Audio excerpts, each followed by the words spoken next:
ನಮಸ್ಕಾರ, ಸಂಧ್ಯಾ ಪಾಕಶಾಲೆಗೆ ಮತ್ತೊಮ್ಮೆ ಸ್ವಾಗತ. ಘಮ ಘಮಿಸುವ ಗೋಧಿ ಕಡಿ ಪಾಯಸ, ಇದನ್ನ ಪೂರಿ ಜೊತೆಗೆ ಐಸ್ ಕ್ರೀಮ್ ಜೊತೆಗೆ ತಿನ್ನಕ್ಕೂ ತುಂಬಾ ಚೆನ್ನಾಗಿರುತ್ತೆ. ನಾನು ಗೋಧಿ ಕಡಿ ಪಾಯಸ ಮಾಡ್ತಾ ಇದ್ದೀನಿ. ಗೋಧಿ ಕಡಿ ಪಾಯಸಕ್ಕೆ ಗೋಧಿ ಕಡಿ ತಗೊಂಡಿದ್ದೀನಿ, ಕಪ್ ಗೋಧಿ ಕಡಿ ತಗೊಂಡಿದ್ದೀನಿ.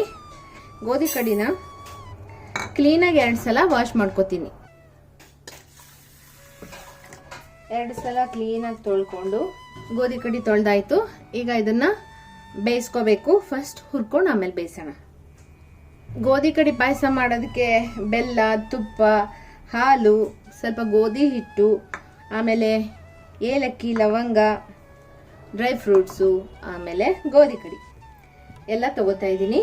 ಈಗ ಇದನ್ನು ಬೇಯಿಸ್ಕೊಳ್ಳೋಣ ಬನ್ನಿ. ಇದು ಗೋಧಿ ಕಡಿನ ಹುರಿದ್ಬಿಟ್ಟು ಆಮೇಲೆ ಕುಕ್ಕರಲ್ಲಿ 6ರಿಂದ 8 ಕೂಗ್ ಕೂಗಿಸ್ಬೇಕು. ಅದಕ್ಕೆ ನಾನು ಕುಕ್ಕರಲ್ಲೇ ಇದನ್ನ ಹುರ್ಕೋತಾ ಇದ್ದೀನಿ. ನಾನು ಇದಕ್ಕೆ 1 ಟೀ ಸ್ಪೂನ್ ತುಪ್ಪ ತಗೋತಾ ಇದ್ದೀನಿ. ತುಪ್ಪ ಕರಗಿದೆ. ಗೋಧಿ ಕಡಿ ಹಾಕೋತಾ ಇದ್ದೀನಿ. ನೀರು ಹಾಕೋಬಾರ್ದು, ಬರೀ ಗೋಧಿ ಕಡಿ ಮಾತ್ರ ತಗೋಬೇಕು.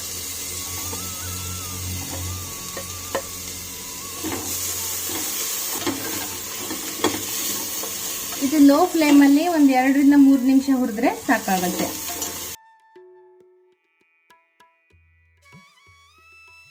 ಗೋಧಿ ಕಡಿನ ನೆನೆಸ್ಕೊಳ್ಳೋ ಅವಶ್ಯಕತೆ ಇಲ್ಲ, ಹಾಗೆ ಡೈರೆಕ್ಟ್ ಆಗಿ ತೊಳೆದ್ಬಿಟ್ಟು ಆಮೇಲೆ ಹುರಿದು ಬೇಯಿಸ್ಬೇಕು. ಇಡೀ ಗೋಧಿ ಪಾಯಸ ಮಾಡೋದಿದ್ರೆ ಮಾತ್ರ ನೆನೆಸ್ಕೋಬೇಕಾಗತ್ತೆ. ಒಂದು 4ರಿಂದ 5 ಗಂಟೆ ನೆನೆಸ್ಬಿಟ್ಟು ಮಾಡಬೇಕು. ಇದು ತುಪ್ಪ ಹಾಕಿ ಹುರಿದೇನು ಮಾಡಬಹುದು, ಆದ್ರೆ ತುಪ್ಪ ಹಾಕಿ ಹುರಿದು ಮಾಡಿದ್ರೆ ತುಂಬಾ ಚೆನ್ನಾಗಿರುತ್ತೆ ಟೇಸ್ಟ್. ಮತ್ತೆ ಇದು ಬೇಗನೂ ಬೇಯುತ್ತೆ, ಸ್ವಲ್ಪ ಹುರಿದು ಸಾಕು. ಈಗ ಇದಕ್ಕೆ ನೀರು ಹಾಕೋಣ. 1 ಕಪ್ ಗೋಧಿ ಕಡಿಗೆ 3 ಕಪ್, ಒಂದಕ್ಕೆ 3 ನೀರು ತಗೋತಾ ಇದ್ದೀನಿ. 3ರಿಂದ 4 ತಗೋಬಹುದು. ಮಿಕ್ಸ್ ಮಾಡೋಣ ಎಲ್ಲದನ್ನು. ಇದು ಬೇಯುವಾಗಲೇ ನಾನು ಇದಕ್ಕೆ ಲವಂಗ ತಗೋತಾ ಇದ್ದೀನಿ. 4 ಲವಂಗ ಹಾಕ್ತಾ ಇದ್ದೀನಿ. 2 ಏಲಕ್ಕಿ ತಗೊಂಡಿದ್ದೀನಿ. ಸ್ವಲ್ಪ ಏಲಕ್ಕಿ ಪುಡಿನೂ ಹಾಕ್ತಾ ಇದ್ದೀನಿ. ಎಲ್ಲ ಹಾಕಿ ಒಂದ್ಸಲ ಹಿಂಗೆ ತಿರುವಿ ಈಗ ಬಿಡೋಣ. 6 ವಿಷಲ್ ಹೊಡೆದ್ರೆ ಸಾಕು.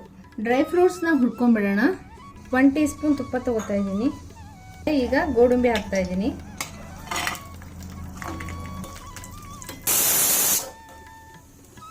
ಗೋಡಂಬಿ ಕೆಂಪಾಗ್ತಾ ಇದೆ. ಇವಾಗ ಇದಕ್ಕೆ ದ್ರಾಕ್ಷಿ ಹಾಕೋತಾ ಇದ್ದೀನಿ.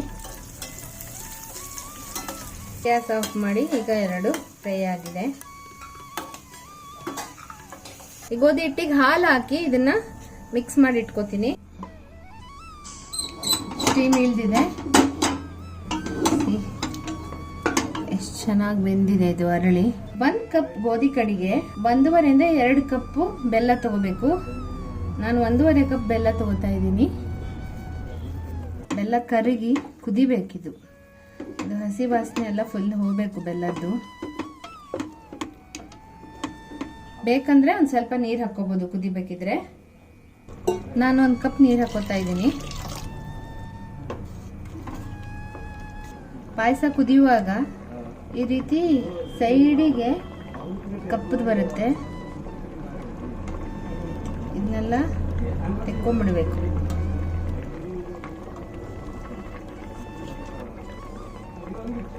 ತೆಗೆದು ಚೆಲ್ಕೊಂಡ್ಬಿಡ್ಬೇಕು. ಒಂದು 3ರಿಂದ 5 ನಿಮಿಷ ಇದು ಕುದಿಬೇಕು. 5 ನಿಮಿಷ ಆಗಿದೆ. ಎಲ್ಲ ಮಿಕ್ಸ್ ಆಗಿದೆ.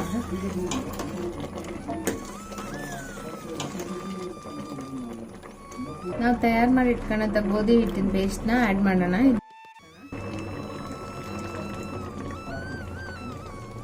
ಹಾಕ್ಬಿಟ್ಟು ಮಿಕ್ಸ್ ಮಾಡಿಬಿಡೋಣ ಫುಲ್ಲು. ಗೋಧಿ ಹಿಟ್ಟು ಮಿಕ್ಸ್ ಹಾಕುವಾಗ ಮೀಡಿಯಮಿಂದ ಲೋದಲ್ಲಿ ಇರಬೇಕು ಫ್ಲೇಮು, ಇಲ್ಲ ಅಂದರೆ ತಳ ಹಿಡಿಯೋ ಸಾಧ್ಯತೆ ತುಂಬ ಇರುತ್ತೆ.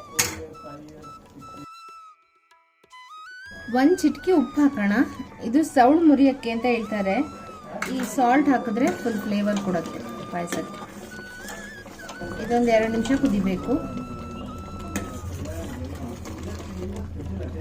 ಇದು ಅವಾಗ ತೊಳಸ್ತಾ ಇರಬೇಕು, ಇಲ್ಲಾಂದ್ರೆ ತಳ ಹಿಡಿದು ಬಿಡುತ್ತೆ. ಅದಕ್ಕೋಸ್ಕರ ಈಗ 2 ನಿಮಿಷ ಆಗಿದೆ. ಈಗ 2 ಕಪ್ ಹಾಲನ್ನ ಮಿಕ್ಸ್ ಮಾಡ್ತಾ ಇದ್ದೀನಿ. 1 ಕಪ್ ಗೋಧಿ ಕಡಿಗೆ 2 ಕಪ್ ಹಾಲು. ಹಾಲು ಹಾಕಿದ್ಮೇಲೆ ಜಾಸ್ತಿ ಹೊತ್ತು ಕುದಿಸೋ ಅವಶ್ಯಕತೆ ಇಲ್ಲ. ತಣ್ಣಗಿನ ಹಾಲನ್ನ ಹಾಕಬೇಕು. ಕುದಿಯುವ ಹಾಲು ಇದ್ರ ಜೊತೆಗೆ ಹಾಕ್ಬಿಟ್ರೆ ಹಾಲು ಒಡೆದೋಗೋ ಚಾನ್ಸಸ್ ಜಾಸ್ತಿ ಇರುತ್ತೆ. ಈಗ ನಾವು ಇದಕ್ಕೆ ಡ್ರೈ ಫ್ರೂಟ್ಸ್ ಆ್ಯಡ್ ಮಾಡೋಣ. ಈಗ ರೆಡಿ ಆಗಿದೆ. ಸರ್ವಿಂಗ್ ಬೌಲಿಗೆ ತೆಕ್ಕೊಬಿಡೋಣ. ಗ್ಯಾಸ್ ಆಫ್ ಮಾಡ್ಕೊತೀನಿ. ಘಮ ಘಮಿಸುವ ಗೋಧಿ ಕಡಿ ಪಾಯಸ ಸಮೇಲ್ ಸಿದ್ಧವಾಗಿದೆ. ಇದನ್ನ ಪೂರಿ ಜೊತೆಗೆ, ಆಮೇಲೆ ಕೃಷ್ಣ ಜನ್ಮಾಷ್ಟಮಿ ದಿವಸ ಮಾಡುವ ಉಕ್ಕರಿಕೆ ಜೊತೆಗೆ, ಐಸ್ ಕ್ರೀಮ್ ಜೊತೆಗೆ ತಿನ್ನಕ್ಕೂ ತುಂಬಾ ಚೆನ್ನಾಗಿರುತ್ತೆ. ಹಾಗೇನು ತಿನ್ಬೋದು. ಬಿಸಿ ಬಿಸಿಯಾದ ಗೋಧಿ ಕಡಿ ಪಾಯಸ ರೆಡಿ ಆಗಿದೆ. ನೀವು ಮಾಡಿ. ಇಷ್ಟವಾದ್ರೆ ಲೈಕ್ ಮಾಡಿ, ಶೇರ್ ಮಾಡಿ, ಕಮೆಂಟ್ ಮಾಡಿ, and please subscribe my channel. Thank you for watching.